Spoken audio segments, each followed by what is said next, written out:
Hello and welcome to Marketing Speak. I'm your host, Stephan Spencer. It is my pleasure to have Avinash Kaushik with us. Avinash is the Global Chief Strategy Officer of Croud, a leading full-service marketing agency. His prior professional experience includes a 16-year stint at Google and roles at Intuit, DirecTV, Silicon Graphics in the US, and DHL in Saudi Arabia. Through his newsletter, the Marketing Analytics Intersect, Occam's Razor, and his blog, and his best-selling books, Web Analytics An Hour a Day and Web Analytics 2.0, Avinash has become recognized as an authoritative voice on how marketers, executive teams, and industry leaders can leverage data to fundamentally reinvent their digital existence.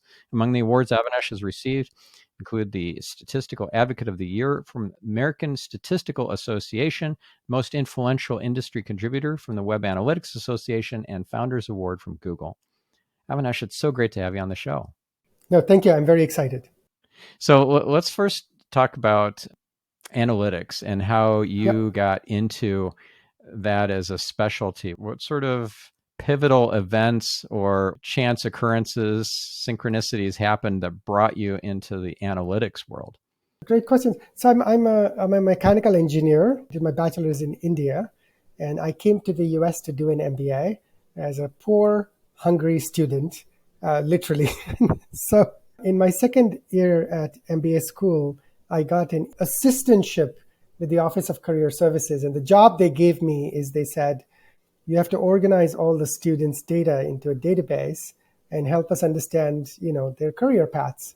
So I built this thing as a little project, and I started to create some reports for them. And I realized, oh, wow, this is kind of fun. You can see all kind of patterns in students' careers, what makes them successful, what not. And that sort of was the first trigger, first time I actually spent any time playing with data to help make our Office of Career Services at Ohio State much smarter. And then when I graduated from my MBA program, my first job was at Silicon Graphics.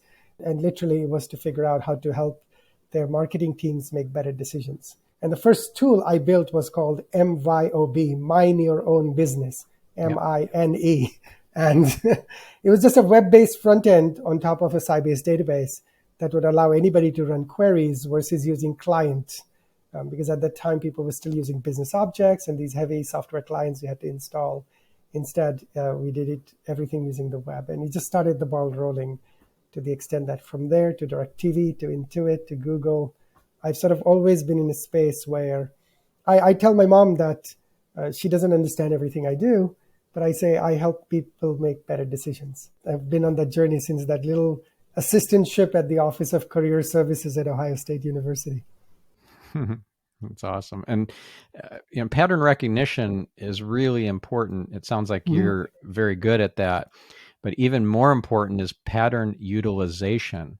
And that's where you come in with helping people make decisions based on data. So it's data-driven decision-making. It's finding which data is actionable and discarding the rest or ignoring the rest because it just overwhelms you into inaction. I agree with you because I teach at Stanford or Berkeley. And I tell the students that early on in my career, my big quest as a person who lived in the analytics space was to collect as much data as I possibly could, because having more data meant being able to make better decisions. And so this is like 1998, 2000, that kind of time frame.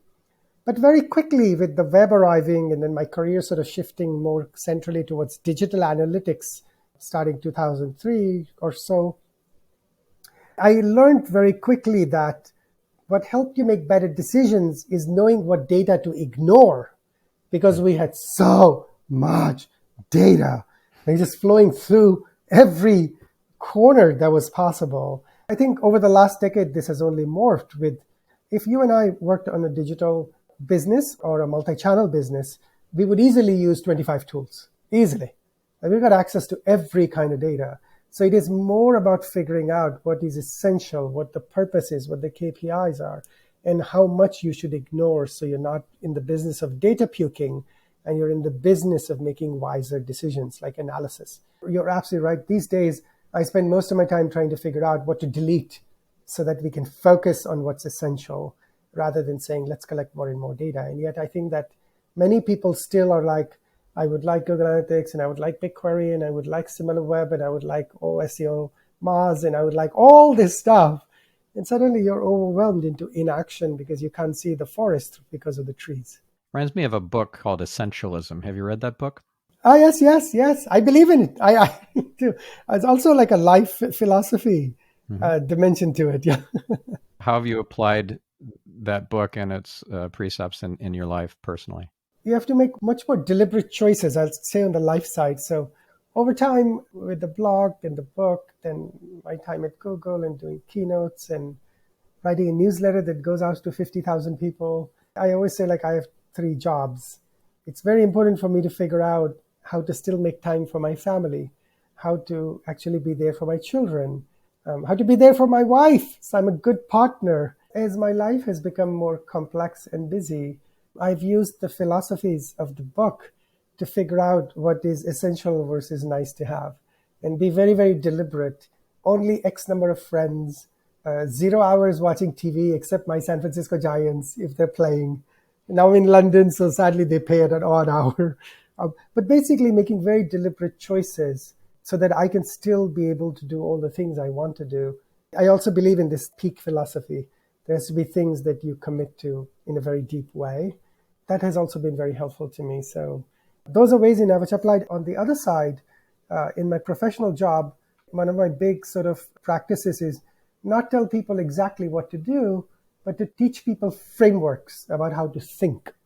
Because one of the things that I learned is that it is far more important to help people think in a different way, a more sophisticated way. So I love building frameworks. Like I have these ladders of awesomeness, I have the impact matrix, I have all these frameworks, because then people can figure out for themselves what is essential for them, which might be different from their direct competitor or a person in a different department. In the practice, my professional practice, using frameworks and how to think has been a way in which I am hopefully contributing to other people finding their essential.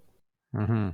Yeah, that's awesome. One thing you mentioned a couple times was being deliberate. And I'm curious to hear what your take is on the term discerning and as an alternate to deliberate, because deliberate, you kind of just go off and do your thing. You're making decisions and you're being thoughtful and not winging it. But Mm-hmm. discernment has a different vibration to it. It's more of there's more introspection, there's more magic and intuition, I think, implied in that term versus deliberate. I'm just curious to hear what your thoughts are on that. I would support the thought you triggered with your description around the beauty in the word discernment. Is I just took a new role a few months ago, and so I have this thing I call the Avinash user manual. And it outlines sort of how I work, my values, and how I behave. And one of the things in the Avinash user manual is strong opinions loosely held. When you mentioned discernment, I like this idea of being curious, thinking, changing your mind, versus deliberate, which is you're locked in and you're looking for that one thing or that one path. While discerning, I thought, as you were describing it, I thought, oh, it's like strong opinions loosely held, which is I'll be able to change my mind if I get new information, if I see something that I look at it with more of an open mind, and I'm open to new information. I like that. Deliberate has a locked-in nature to it. Like, oh, we're going this way, and then we're in. Would you change your mind if new information became available? Maybe, maybe not. I would support your nudge on discerning, because there's something about strong opinions loosely held. Yeah. Well, it's something about strong opinions loosely held makes me a little, I don't know, uncomfortable. Because my one of my precepts in life, part of my Yep, overriding principles in my user manual is the willing suspension of disbelief. yep, yep, And it's yep. kind of contrary to that concept of strong opinions loosely held, I think, but I'm curious to hear your thoughts on that. What I tell people, rather than suspension of belief, what I say is you should have a very active imagination about what is possible. What I notice in my professional practice, and perhaps I've been uniquely cursed with this, is that people do suspend imagination. That's not that hard. They don't know when to give up or when to keep going.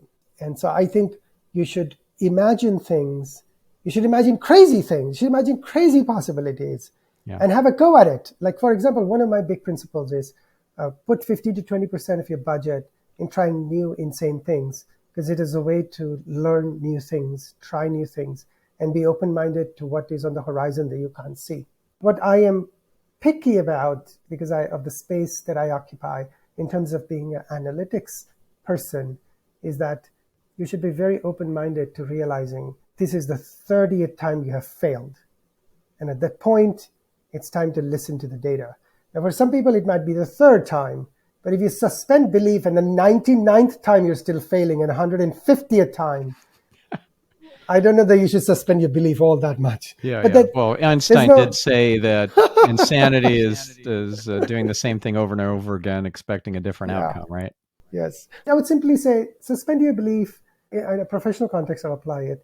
Try new things, explore, take risk, but just be open-minded to new data. And if you see it, change your mind. I leave the judgment to you if you change your mind after 3 times of failure or 16 times of failure, because I don't know how rich you are. Maybe you have so much money that you can fail 90 times and it's no big deal. That's okay. Or you have so little money that maybe after the 3rd failure, it's time to change, to unsuspend your belief, because you've got data that is nudging you in a different direction. Yeah. Willing suspension of disbelief is my mantra, not the willing suspension of belief. So yes. Yeah. So I want to make sure that I'm not putting myself into a box and not seeing a bigger picture because I have these preconceived notions that are holding me back. I fully support, in a professional context, the way I would apply it is, don't be locked into the knowledge you already have. Don't be locked into a particular way of doing things. Don't be locked into a particular perception of consumer behavior. More in a marketing context, I'm applying this. Yep. Just be open-minded, be able to think differently, try different things. Maybe there are crazy ideas inside your team. Go give it a whirl. Just use data as your guide about how much farther you want to go or how short you want to make that journey. Mm-hmm. Yeah. And there's an old adage in management that you make up your mind quickly and change your mind slowly. You've heard that before? Yes. Yeah. Do you subscribe to that principle? For me, I'm fine with variations of these things because in different business contexts, different applications are wiser. So let's say you and I are in a mature business. The fight is about just getting 0.01% of market share. That's worth a lot of money. That means you guide things a certain way.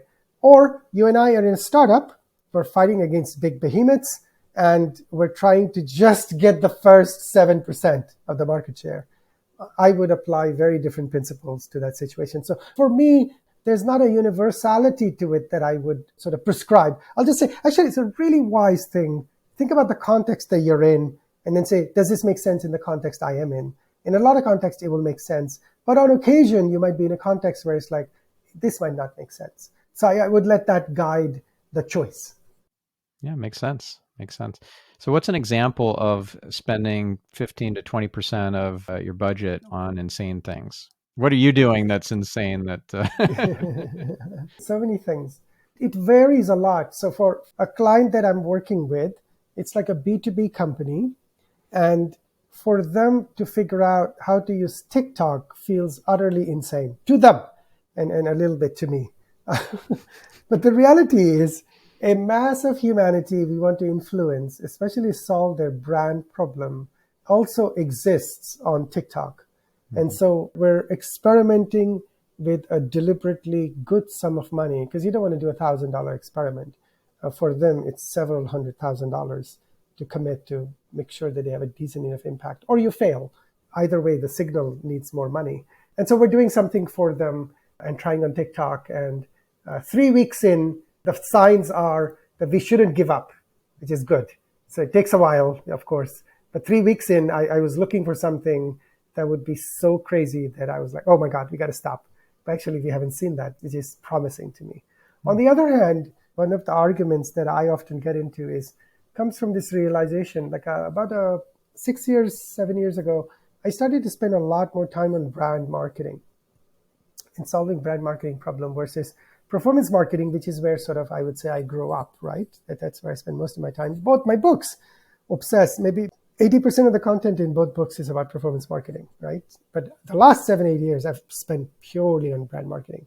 And one of the things that I've found is for brand marketing, roughly 60+% of the success is determined by the creative, not the audience, not the targeting, not the bidding, not the frequency, not all that stuff. It's actually the creative.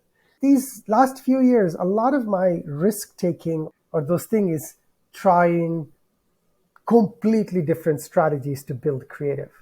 No more bunnies, no babies or dogs. They distract from the brand. Oh, should we do value-based advertising in order to get unaided brand recall to move? Or should we try celebrities? Or just different businesses, different context. If for the entire history of our entity, our logo has been blue and it communicates certain vibes, what happens if you make it black and close to invisible? I don't know, crazy things. But I'm spending a lot of time taking risk and rethinking creative because I find that companies are very locked into their view of the way they do creative, right? The most good example of that is Apple. It doesn't matter where you see an Apple ad. If you see an Apple ad, it's Apple. In fact, if you see an Airbnb ad, a lot of times you'll think, your first thing thinking, it's an Apple ad because the ethos of the brand expression is the same. But now I've trained myself to differentiate the two. So I'm taking a lot of sort of trying crazy things in being able to communicate the message we want to communicate as a brand. Try to move really hard KPIs like unaided brand awareness, one of the hardest possible KPIs to move in marketing.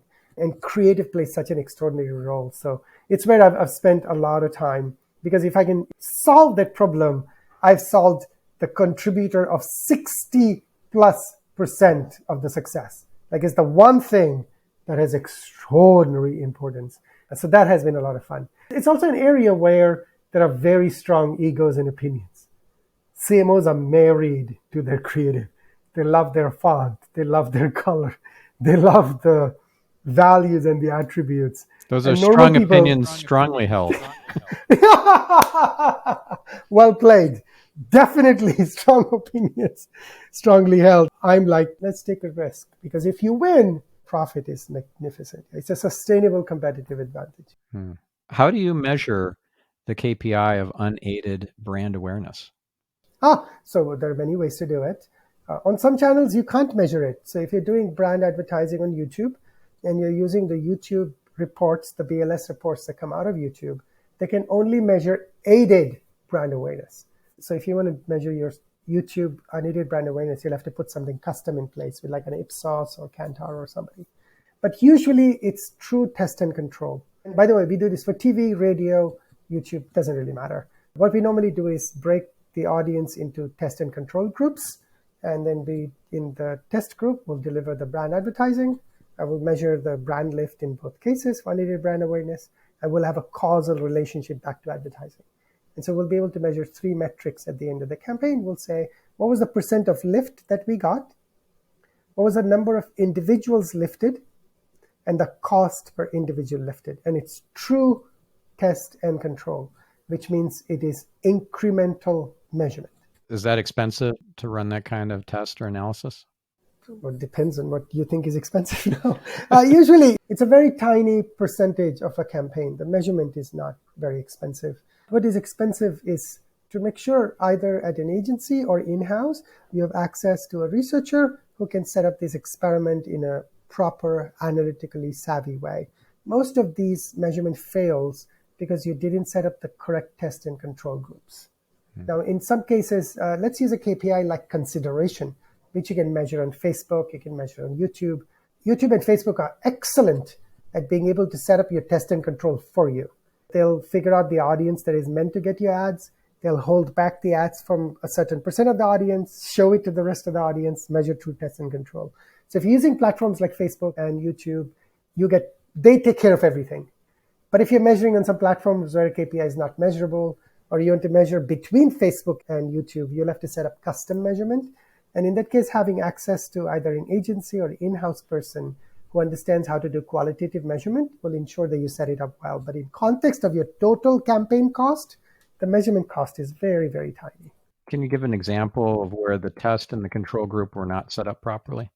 Yeah, so for example, there are some channels where they'll say that rather than figuring out all the people who would have seen your ad and then segmenting it in real time, what we'll do is we'll measure your current KPI before we run the ad, then we'll run your entire ad, then we'll, at the end of the campaign, measure what happened. So we'll measure before, after, and during. The problem is there is no causality in there because there could be a whole host of things that affected it. So that's like setting it up badly. Or they'll say, you know what, we're going to look at the ages of people. And so people find cities where there are a lot of 20-year-olds, and then we'll put it in test. We'll find another city where there are more 20 years old. We'll make them control. This is actually not a very smart way to set test and control. You would consider things like your current demand, your current customer base, the visitors to your website today, where your retail presence is. And you would usually use 12 or 13 factors to create clean test and control. And that's why I say that it's not expensive from a doing perspective, but having access to a person who's done these things in the past and paying them $500 or whatever the amount of money they ask for, very small amount of money to set this up clean for you is very good, because true test and control are hard to do, especially if you don't have a background in experimentation design of experiments. Yeah. What do you think about typical setup of, say, Google Analytics for a company? Is it set up wrongly? Is it set up in an incomplete way? Is it not tracking the right things? What's your take on most people's implementation of Google Analytics? There are so many, like thousands of consultants now who do Google Analytics implementation. So usually, if you just implemented Google Analytics, the challenge is to ensure completeness. Basically, all the pages are tagged, that you've delivered through like GTM, a Google Tag Manager, or a different company's tag manager, so that it is easy to implement and ensure completeness. If you're new, completeness is the problem. But for most companies, unless they hired somebody who doesn't know how to do this to do it, then there's accuracy problems too. But it's less and less, because most people are they great consultants for very little money. They'll do implementation for you, and all that is good. For me, the big challenge for clients I work with is to ensure that you're extracting all the value out of the tagging process. So have you set up e-commerce? Have you set up all your micro conversions? Are you firing the right set of events that you need? Making sure that your tags, the campaign tracking tags, the dreaded UTM parameters, are actually implemented across all your campaigns. It's actually ensuring the things you can do on top of the basic tagging are done, so that you can get 80 points out of 100 value of Google Analytics versus getting 20 points out of 100 value of Google Analytics. It all comes after the initial tagging is done, because there are so many incredible things you can track with Google Analytics. There's so many features that are built in. For example, data importation you can do. You can do visitor loyalty now. You can do lifetime value now. The whole product page to cart to checkout abandonment visualization in GA4 is amazing. I mean, it will completely help you change the way you merchandise. But they all have to be set up after your initial tag is done. And I find that people leave a lot of money on the table there. So you get the first 20 points, pretty easy. Then maybe get to 50, not that hard. But after that, there's a lot of value to be extracted, and being able to understand what the business needs and getting a more advanced consultant to help you with, or your in-house individual, that's where basically the value extraction is. And by the way, this applies to Adobe Analytics. It applies to Pivot Pro. It doesn't matter what the analytics tool you're using, but just know that the standard implementation will get you 20 points out of 100. You want to try and end up around 60 to 70, because then you're really cooking with some gas. Mm-hmm. Are you going to do an update of your book, or one of your two books, or both, about GA4 and all the changes? Probably won't on GA, because there's so many people who are far better than me at writing books about Google Analytics. So both my books were more about web analytics, and then Web Analytics 2.0. They were more about how to apply different thinking no matter what tool you use. So how to use segmentation and attribution and incrementality. And so the books were about making sure that you are thinking and doing analytics in a way that extracts value for you. A lot of the screenshots were about Google Analytics because it was the only free tool at that time. So if I used that screenshot, anybody could replicate what I was trying to do. They could build the custom reports I was building. but they were not about Google Analytics. Like my friend Brian has written fantastic books about Google Analytics. You should buy all his books. Honestly, they're way better than mine on GA. But one of the reasons I haven't written another book, it's now the second book is like 10 years old, I think, is that I started writing the newsletter. It has like 60,000 subscribers, 55, I forget, the free one. And then I started to, after the George Floyd protests, I decided that I want to do something. And what I did is I made my newsletter paid. So it's like, everybody pay me to read my newsletter. And what I decided is I'll donate all the money to charity, 100% of gross revenue to charity. So like the first year, I think it was like, for 6 months, it was about like $70,000, $80,000. And then last year was the second full year. It was $200,000 that the gross revenues, and I donated it all to charity. So it turns out that I can make so much more money just using the newsletter because books don't pay well, that I decided that maybe I should just write the newsletter once a week and let people pay for that. But since then, I've been repeatedly told that my books reach spaces that the newsletter never will. Maybe I should write a book. Well, I just haven't had time. There's an expression I learned from something called nonviolent communication, and the expression is don't should all over yourself. If you feel called to do it, if you feel like it's going to spark joy for you to do an update to the book, then do it. Otherwise, it's a chapter in your life that's now finished. Yes. I definitely think that over the last few years, my sort of interests have branched into both more sophisticated marketing and marketing strategy. So I've written a lot in my newsletters about that. And then, of course, core strategic analytics. So I have enough content. I should just take a break from my work for a couple months, take all the content I have, find all the missing pieces, and actually put it into a book, because it does reach more places than my newsletter ever would.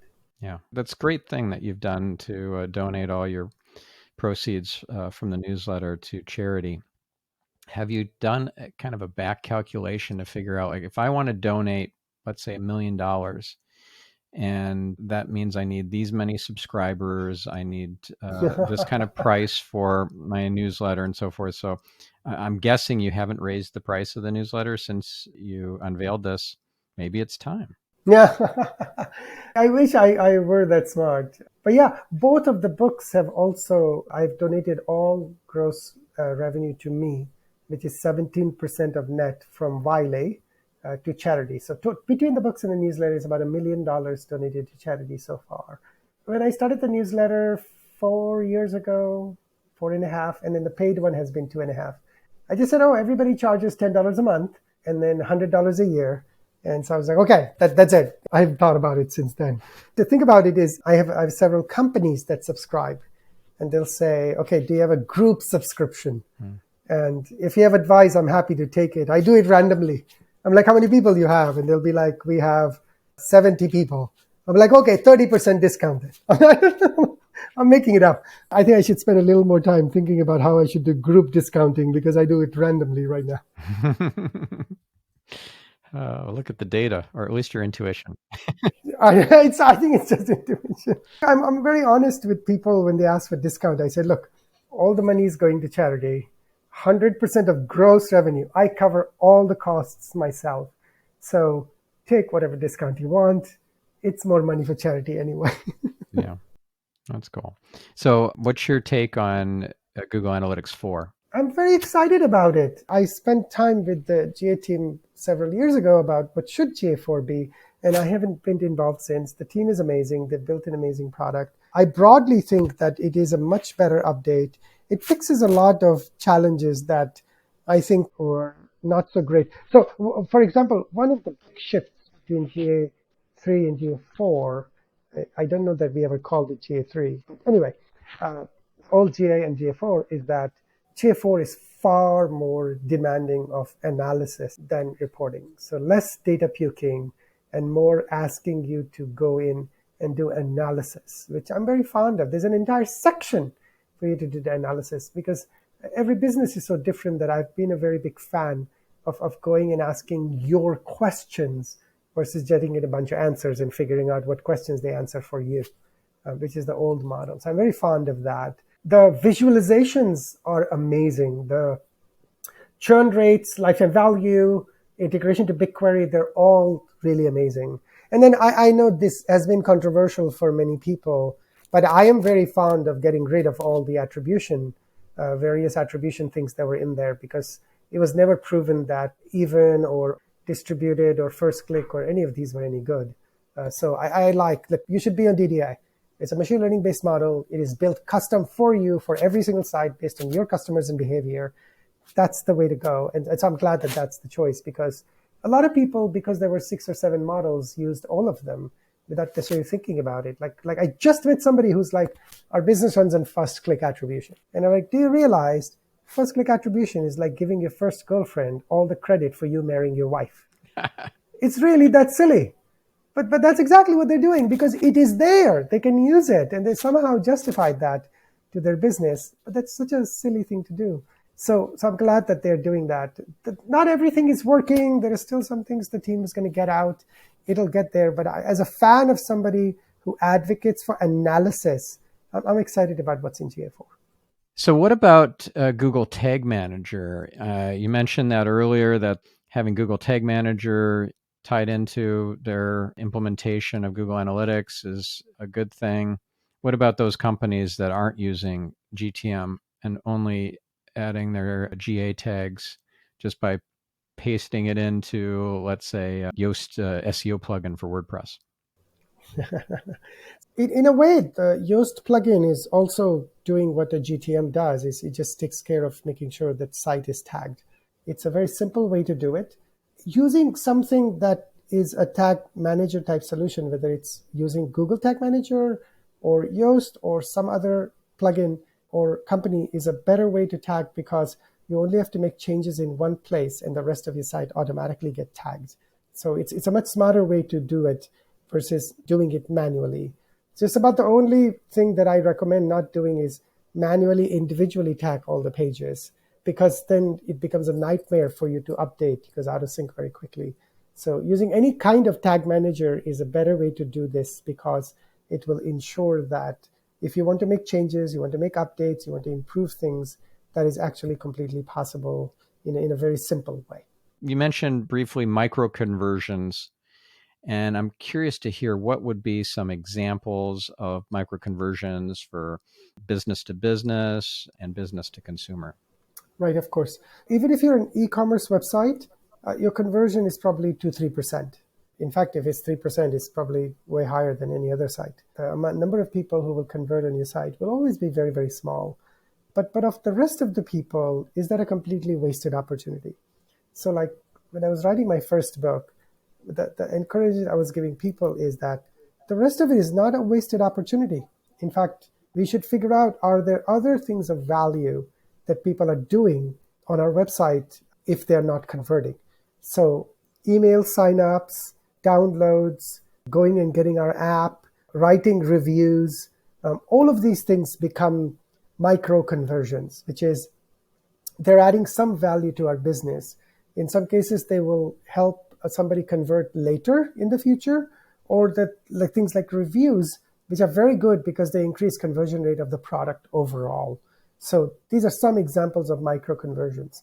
You can say, so if I put the macro conversion 2% and the micro conversions, basically for 20-30% of the people who come to my site, there is something of value happening. And that's a very different way to think about the full possibilities of what is on your website versus saying 2% converted, 98% wasted. That's really not the reality. So if I'm a B2B company, I would just imagine that the macro conversion often for B2B companies is the fact that you submitted a lead. So you came to our website, you submitted a lead, and that's great. You'll go into our CRM system, our salespeople will call you, so on and so forth, and it'll get converted. If I'm a B2B company, it's not unusual to say, I also have written a lot of white papers. I've done videos and webinars about my products. I'm asking you to sign up for my email newsletter. I actually have the latest promotions on my website if you do X or Y. And some of these things would end up causing to be micro outcomes for a B2B business. In fact, for one of the B2B companies I was working with recently, their big macro conversions was not the fact that you submitted lead. That was a micro conversion. They actually wanted you to come to their in-person events.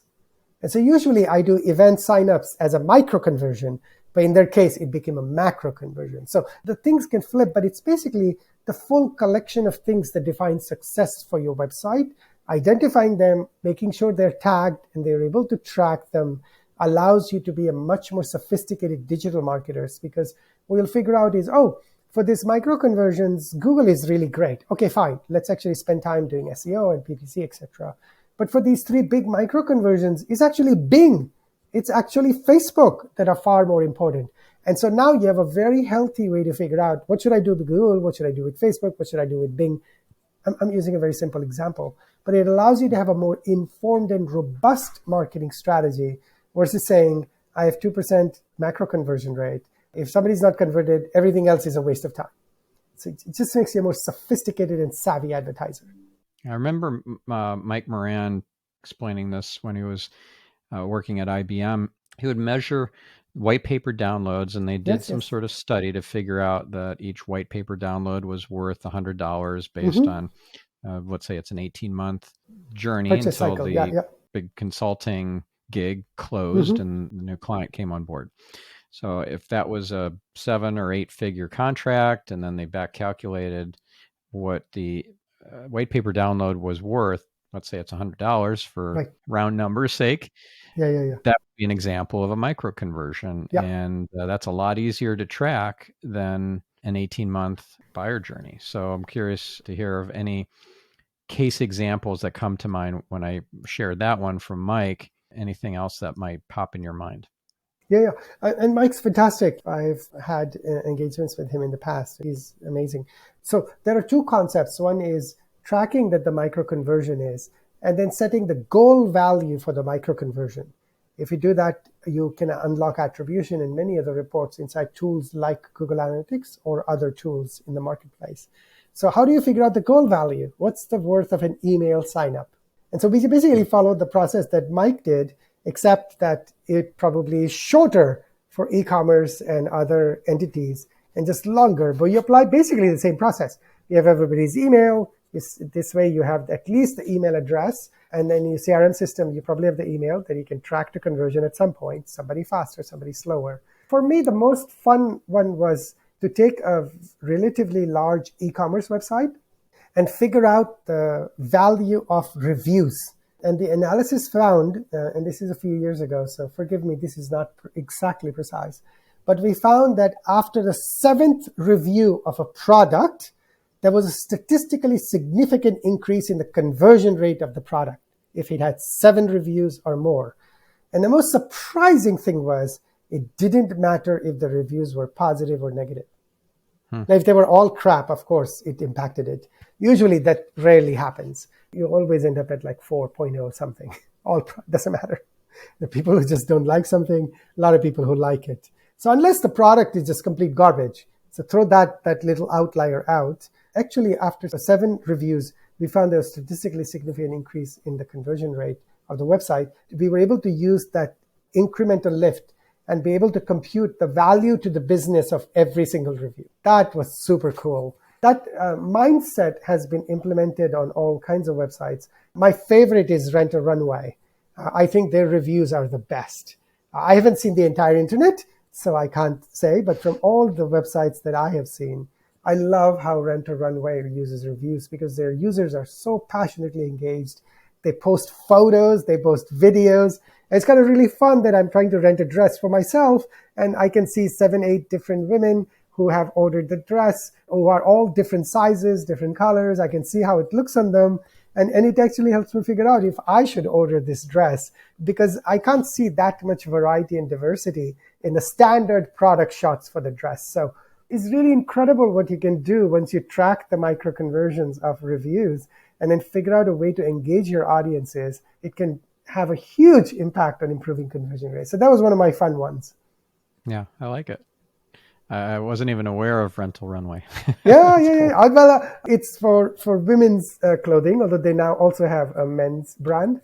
But I'm very fond of the original Rent a Runway for women. I think they do reviews exceptionally well. That's cool.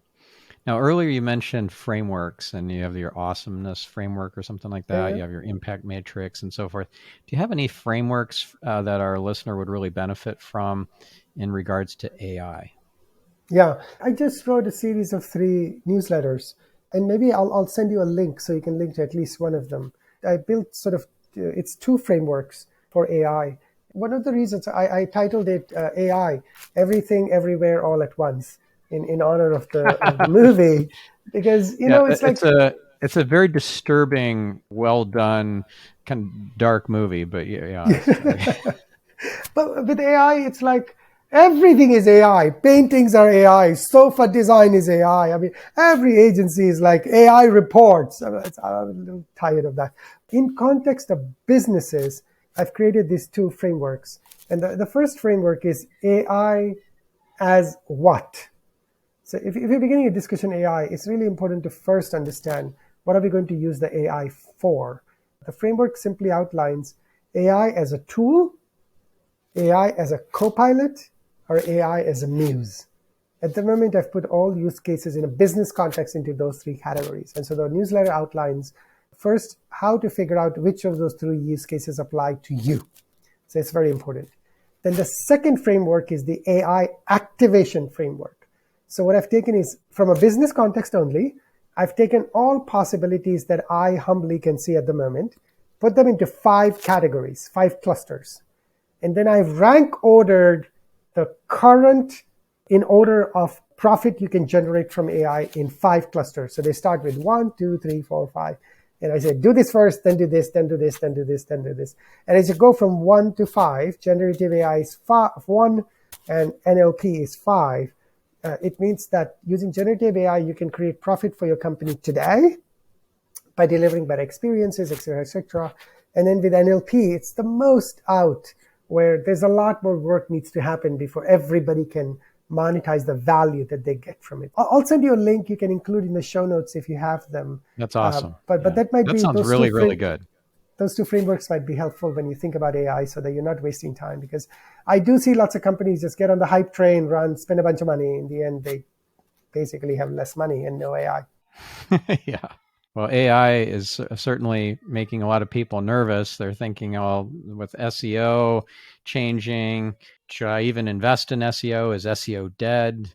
Now the generative AI is going to be part of the search results. Is the 10 blue links going to go away? Or there's a lot of fear out there. I'm curious to hear what Yes, your position is on this.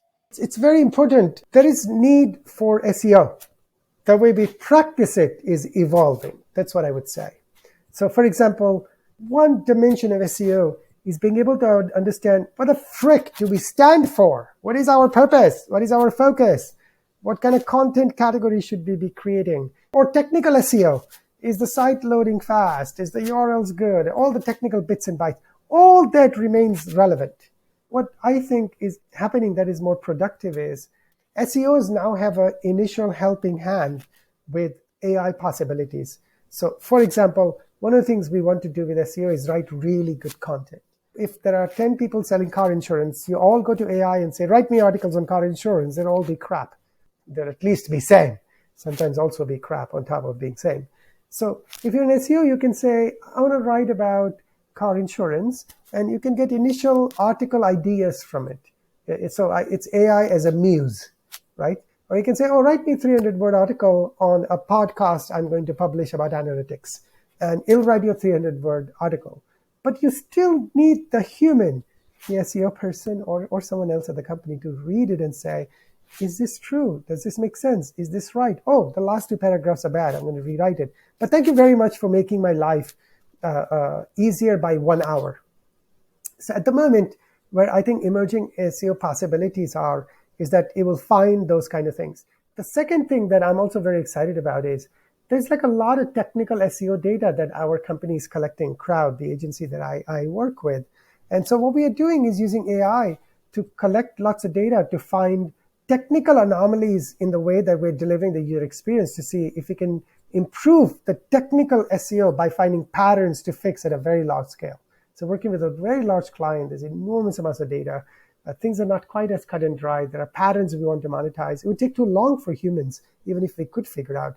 So we're building this tool called SEO Max, and it'll have sort of use various algorithms to allow us to do technical SEO better. So it's another place where the machine learning algorithms we're building are helpful to the SEO person in their practice of search engine optimization, but it remains very important. Now, where there is uncertainty is if we're heading to a space where we go and ask Bard or we ask ChatGPT on Bing, plan me a vacation to Croatia, and it's just going to do the whole thing for me. And where are my link backs? Why are people coming to my blog about plans to Croatia? And how is all that going to play out? I'm afraid even if you ask Google and Bing, they don't know what the hell's going on or where things will end up. So we are certainly in a period of uncertainty. So one of the things is at the moment, I just met Microsoft, their team who's working on the new experiences. And I asked them, how are you going to show ads? Like if you wrote this really tight article about vacations to Croatia, but like whose ad do you pick? Are you going to have 3 ads like Google and Bing do?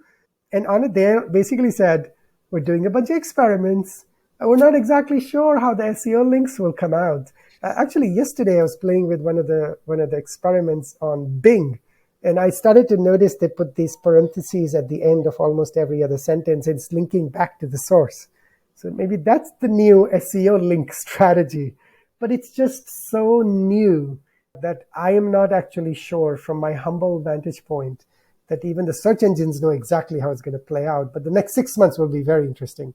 I think the SEO parts will play out well because they'll figure out like this new Bing experiment, how to link back to the sites in a more frequent way. How the ads show up, and should 3 ads show up if the idea is I can give you the one perfect answer? I'm actually not sure how this is going to play out. So I think even more uncertainty on the paid side. Please wait for 10 seconds. Watch this commercial, and now we will answer your question. It reminds me of what's the Wi-Fi provider I hate? They make you see the ad first before they give you Wi-Fi. Newark has them. Oh, I hate them so much. Yeah. Make you watch the 3-minute ad before they give me my free Wi-Fi.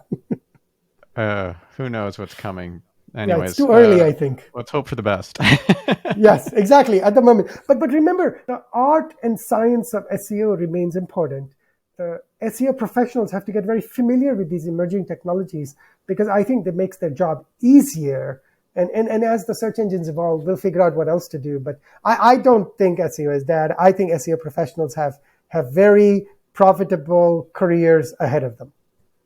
I would agree with that. Yeah. And thank goodness, because we have a 4th edition of the Art of SEO about to. There you go. New, updated with more AI. Yeah, for sure. Well, this was such a joy. I'm so glad we got to reconnect. I think it's been probably 4 or 5 years since we saw each other. I think it was at the SEMrush event. Anyway, so thank you so much for taking the time and for sharing your brilliance, your wisdom, and experience. Yeah, if our listener wants to learn more from you, of course, the newsletter is a great starting point. Mm-hmm. What's the best URL for folks to go to learn more from you? Kaushik.net, my last name, Kaushik.net, or just type Avinash into Google. It's not that hard to find me. You're the number one Avinash on the internet. Sometimes, yes. There's an Indian actor who is far more famous than me, but it's not that hard to find me if you just type in Avinash into Bing or Google. Awesome. Well, thank you so much, Avinash. And thank you, listener. Have a great rest of your week. We'll catch you on the next episode. I'm your host, Stephan Spencer, signing off.